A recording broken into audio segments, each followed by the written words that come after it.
Hello friends, Ramya Veetu சமையலுக்கு உங்களை வரவேற்கிறேன். இன்றைக்கு நம்ம என்ன பார்க்க போறோம் அப்படினு பாத்தீங்கன்னா வழக்கம் போல நம்மளுடைய ஃபேவரட் சீ ஃபுட் ரெசிபீஸ் தான். அந்த வரிசையில இன்றைக்கு வாழை மீன், அதாவது முள் வாழை அப்படினு சொல்வாங்க. அந்த வாழை மீனை வச்சு நம்ம வந்து புட்டு பண்ண போறோம். இங்க பாருங்க. இதுதான் வாழை, முள் வாழை, துப்பு வாழை அப்படினும் சொல்லுவாங்க. வழக்கமாவே சுறா புட்டு தான் நிறைய பேருக்கு தெரியும். வாழை மீன்ல புட்டு பண்ணுவாங்க அப்படின்றது நிறைய பேருக்கு தெரியாது. ஏற்கனவே நான் வந்து சுறா புட்டு வந்து நம்மளுடைய சேனல்ல போட்டுருக்கிறேன். இந்த வாழையில பார்த்தீங்கன்னா உங்களுக்கு ஃபுல்லா முள்ளா இருக்கும். இந்த மீன்ல தான் நம்ம வந்து இன்றைக்கு புட்டு பண்ண போறோம். சுறா புட்டு எவ்வளவு டேஸ்டா இருக்குமோ அதுக்கு ஈக்குவலா இந்த வாழை மீன் புட்டும் டேஸ்டா இருக்கும். நீங்க நம்மளுடைய சேனலுக்கு புதுசு அப்படின்னா நம்மளுடைய சேனலை சப்ஸ்கிரைப் பண்ணிக்கோங்க.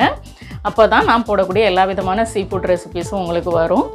வாங்க இந்த வாழை புட்டு எப்படி செய்யலான்றதை பார்க்கலாம். இந்த முள் வாழையை வாங்கும்போது பெரிய பெரிய துண்டுகளாக வெட்டி வாங்கிட்டு வாங்க. அப்போ தான் முள் எடுக்கிறதுக்கு ஈஸியாக இருக்கும். இதை நம்ம இப்போ ஆவியில் வேக வச்சிடலாம். நான் இட்லி சட்டியில் தண்ணி வச்சுருக்கிறேன். அதில் இந்த மாதிரி பாத்திரம் வச்சு வேக வச்சுக்கோங்க. அப்போ தான் அந்த மீனில் இருக்க தண்ணியெல்லாம் அந்த தட்டுக்குள்ளே இருக்கும். நாம் அன்றைக்கு மீன் குழம்பு வைக்கிறதா இருந்தால் அந்த குழம்புல அந்த ஸ்டாக்கை சேர்த்துக்கலாம். ஒரு 10 நிமிஷம் நீங்கள் மீடியம் ஃப்ளேமில் வேக விடுங்க. நல்லா வெந்துடும். இங்கே பாருங்கள், அந்த மீனில் உள்ள தண்ணியெலாம் நல்லா அந்த தட்டிலே இருக்குது. இப்போ நாம் இந்த மீனை மட்டும் எடுத்து தனியாக ஆற வச்சிடலாம். ஆறினதுக்கப்புறம் ஒவ்வொரு துண்டாக எடுத்து அதில் இருக்க போனெல்லாம் தனியாக எடுத்துருங்க. மீனை நல்லா புட்டு மாதிரி இப்போவே நல்லா உதுத்து போட்டுருங்க. முள் பார்த்திங்கன்னா இதில் பெரிய பெரிய முள்ளாக இருக்காது, ரொம்ப சாஃப்டான முள்ளாக தான் இருக்கும். ஆனால் சாலை மீன், மத்தி மீன் இதில் இருக்கிற முள்ளையெல்லாம் விட இது வந்து கொஞ்சம் ஹார்டாகவே தான் இருக்கும். த்ரோட்டில் போச்சுன்னா உள்ளே போய் மாட்டிக்கும். அதனால் ஒரு முள் கூட இல்லாமல் நீட்டாக பொறுமையாக எடுத்துருங்க. இந்த வாழை புட்டு பண்ணுறதுல இது ஒன்று தான் வேலை. வீட்டில் எக்ஸ்ட்ரா ஆள் இருந்தால் சேர்த்து எடுக்க சொல்லுங்கள். ஆளுக்கு ஒரு துண்டாக கொடுத்து எடுத்து கேளுங்க. அப்படின்னா தான் இந்த வாழைப்புட்டெல்லாம் பண்ண முடியும். சின்ன வயசுலலாம் எங்கள் அம்மா பண்ணும்போது நாங்கள் எல்லோரும் சேர்ந்து தான் எடுத்து கொடுப்போம்.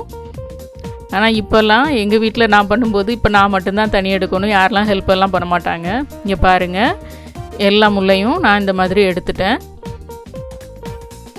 ஆக்சுவலி 1/2 கிலோ மீன் வேக வச்சேன். அதில் நான் பாதி மீன் தான் நான் வந்து இந்த மாதிரி முள்ளெல்லாம் எடுத்து இப்போ உதுத்து எடுத்து வச்சுருக்கேன். மீதி பாதியில் நான் வந்து கட்லெட் பண்ண போகிறேன். அதுக்கு தனியாக எடுத்து வச்சுட்டேன். இது 1/4 கிலோ மீன். இதுக்கு ஒரு பாதி தேங்காய், நல்ல பால் இருக்க தேங்காவாக பார்த்து எடுத்து சேர்த்துக்கோங்க. ஒரு 1/4 டீஸ்பூன் சீரகத்தூள், ஒரு 1/2 டீஸ்பூன் மஞ்சள் தூள் கொஞ்சம் அதிகமாக சேர்க்கணும். இது எல்லாத்தையும் அந்த வைப்பர் மோடில் நீங்கள் 2 சுற்றி எடுத்துக்கோங்க.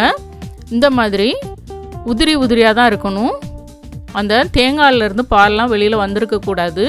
ஜஸ்ட்டு ஒரு 2 சுற்று மட்டும் சுற்றி எடுத்து வச்சுக்கோங்க. இங்கே பாருங்கள், வெங்காயம் மிளகாயெல்லாம் நான் வெட்டி எடுத்து வச்சுருக்கிறேன். எப்போவுமே வாழைப்புட்டுக்கு கொஞ்சம் பல்லாரி வெங்காயமும் சேர்த்து போட்டிங்கன்னா நல்லாயிருக்கும்.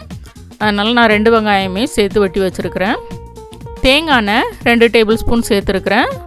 சூடானதும் ஒரு 1/4 டீஸ்பூன் கடுகு, ஒரு 1/4 டீஸ்பூன் சீரகம் பொரிய விடுங்க. பொரிஞ்சதும் ஒரு 150 கிராம் அளவுக்கு நான் பல்லாரி வெங்காயம் சேர்த்துருக்கிறேன். ஜஸ்ட் ஒரு 30 செகண்ட்ஸ் வதக்குனதுக்கப்புறம் 100 கிராம் சின்ன வெங்காயத்தையும் சேர்த்துடலாம், அதாவது சாம்பார் வெங்காயம்.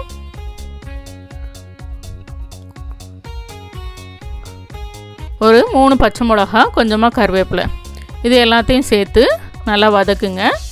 வெங்காயம் லைட்டாக வதங்கினா போதும். ஒரு 1 நிமிஷம் வதக்குனா போதும். கொஞ்சம் சாஃப்ட் ஆகணும், அவ்வளோதான்.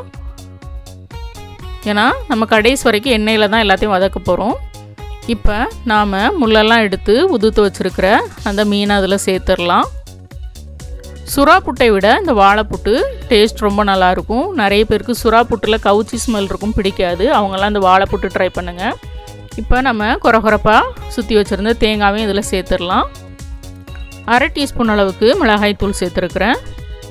உப்பு, இதுக்கு தேவையான உப்பெல்லாம் இதில் சேர்த்துருங்க.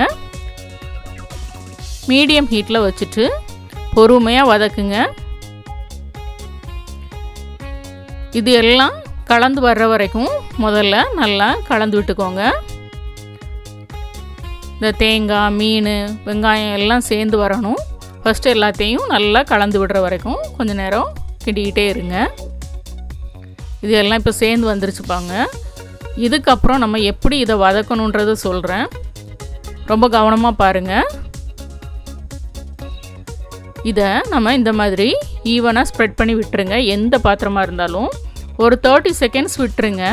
அதுக்கப்புறம் திரும்ப எல்லாத்தையும் ஒரு தடவை இந்த மாதிரி கலந்து விடுங்க. இப்படி நீங்கள் ஒரு தடவை நல்லா கலந்து விட்டுட்டு ஈவனாக இந்த மாதிரி ஸ்ப்ரெட் பண்ணணும். நல்லா அழுத்தி விட்டுருங்க. அப்புறம் ஒரு 20 செகண்ட்லேருந்து 30 செகண்ட் நீங்கள் விடணும். விட்டதுக்கப்புறம் நீங்கள் வந்து திரும்ப எல்லாத்தையும் கலந்து விடணும். இந்த மாதிரி தான் இந்த புட்டை வந்து நீங்கள் வந்து வதக்கணும். ஏன்னா நீங்கள் அந்த 20 செகண்ட் 30 செகண்ட் அப்படியே விடும்போது என்ன ஆகும்னா அடியில் கொஞ்சம் லைட்டாக ப்ரௌன் கலரில் ஸ்பாட் வரும். அது வரும்போது தான் அந்த புட்டுக்கே நல்ல ஒரு ஃப்ளேவர் கொடுக்கும். ஒரு 20 செகண்ட் 30 செகண்ட் விட்டு விட்டு நீங்கள் இப்படி ஒரு 10-12 நேரம் இந்த ஸ்டெப்பை நீங்கள் செய்ய வேண்டியது இருக்கும்.